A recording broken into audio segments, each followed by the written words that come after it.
Yeah, what's going on? It's Poncho here. Welcome to our first ever Q&A show on the Encore Podcast. I posted on our Instagram story yesterday that we're doing a Q&A just because I wonder like what y'all think about like when you see the podcast, some questions that, people in the community might have. So we got some good ones in here, so I ain't gonna waste any time. Just get straight to it. Question number one: how did you guys start the podcast? So I started podcasting in general in May of 2020 because I was bored as fucking quarantine and needed something new to do. I was making beats every day at the crib and it was just getting super stale. I needed something fresh, so I started this show called Cookups and Combos where I would link up with artists in this old studio that I used to work at the studio.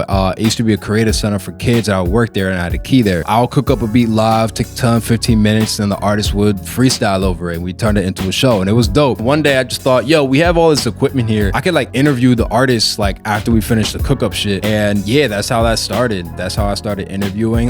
It was great. It was fun. I learned a lot. I used to post them on my personal YouTube channel. I stopped doing that because it's a long story. Basically, I got really frustrated with being a producer, the business of being a producer, and all my money was reliant on beats and it got extremely fucking stressful and I ended up stopping and shifting focus. When I stopped producing, I was like, all right, so the show is pretty much a dub. I stopped the cook up part. I kept interviewing for a little bit longer, but at that point I was just frustrated with my career in general and I just fell back completely, which looking back, it was kind of a mistake, but kind of not, because now we restarted on a new platform that's separate from my personal YouTube channel. So the pod isn't under my name, which means eventually we can have a team run it. I'm not going to have to be the one working on every single detail of it. It won't just be about me. I do the interviews with Cruz now, which is way better than doing them myself. Also, I know some people have asked me like, how did me and Cruz know each other? We went to high school together. We actually went to middle school together. I remember he was in like my 8th grade English class or like history, one of those fucking classes. We were in the same graduating class. Long story short, started podcasting because I was bored as fuck and started the platform in, I believe, December of 2020 under the new brand, which is now the Encore Podcast. Interviewing is just dope. There's a lot of good things that come out of it. And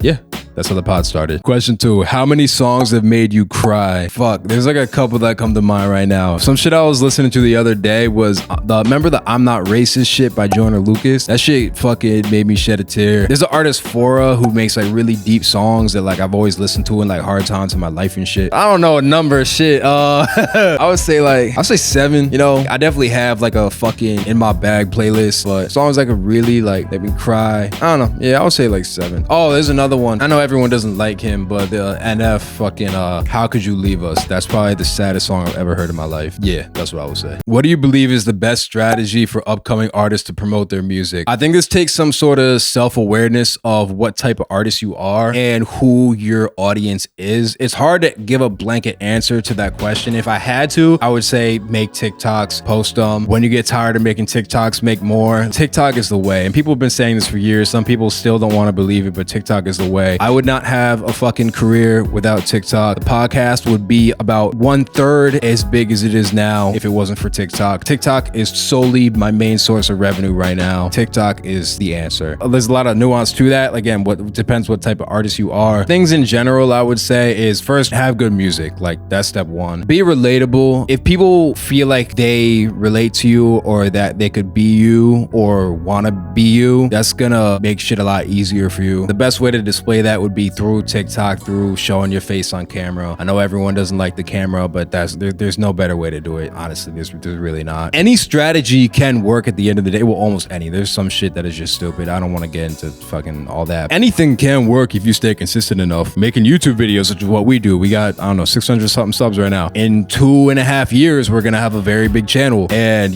like people be like, oh, YouTube is too slow, it doesn't work. No, it does work as long as you stay consistent enough. And any strategy is pretty much like that. I would just say be relatable, make good music, and keep posting content. That would be my advice to an artist who wants to promote themselves. Have I ever made music? I definitely have. I started my career playing keys in 2016, October 2016. That turned to making beats 2 months later, and everything snowballed after that. Why are you so gay?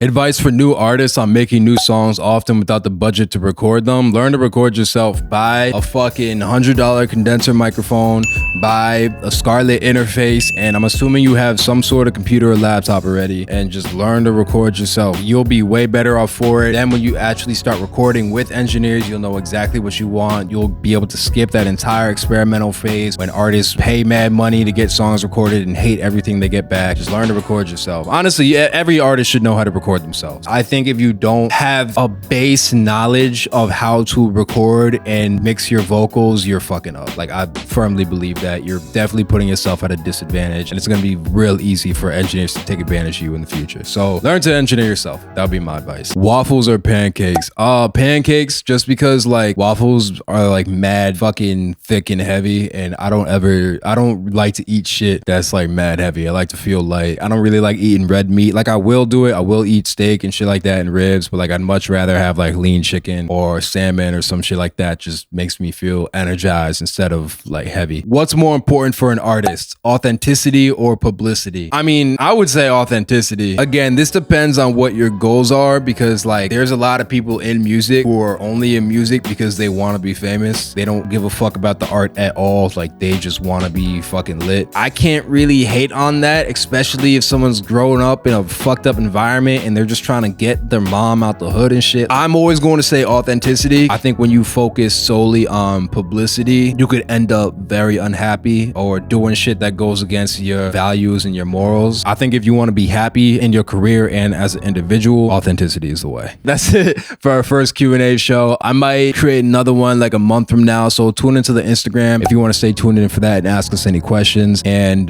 yeah, thank you for watching. Please subscribe to the channel, like, comment, all that good YouTube shit. And if you're an artist who has a song that they believe in or a song they want a second opinion in, definitely send it to the review show. Y'all heard me say it before. We give super raw, authentic opinions on the music. We don't sugarcoat shit. We tell it as it is, and it comes from a place of wanting to help artists make better music and just see them do better overall. So definitely send in a song. If you want to submit, DM us on Instagram at Encore.pod. Send us a YouTube link. Also, please tell us that you're sending this link for the review show. We've had a couple people just send us straight up links, and I'm assuming it's for the review show, but if you could say it, it would just be nice. If the song's unreleased, just let us know. We'll give you an email to send the MP3 tool, and we could take it from there. So thank you for watching. We out of here.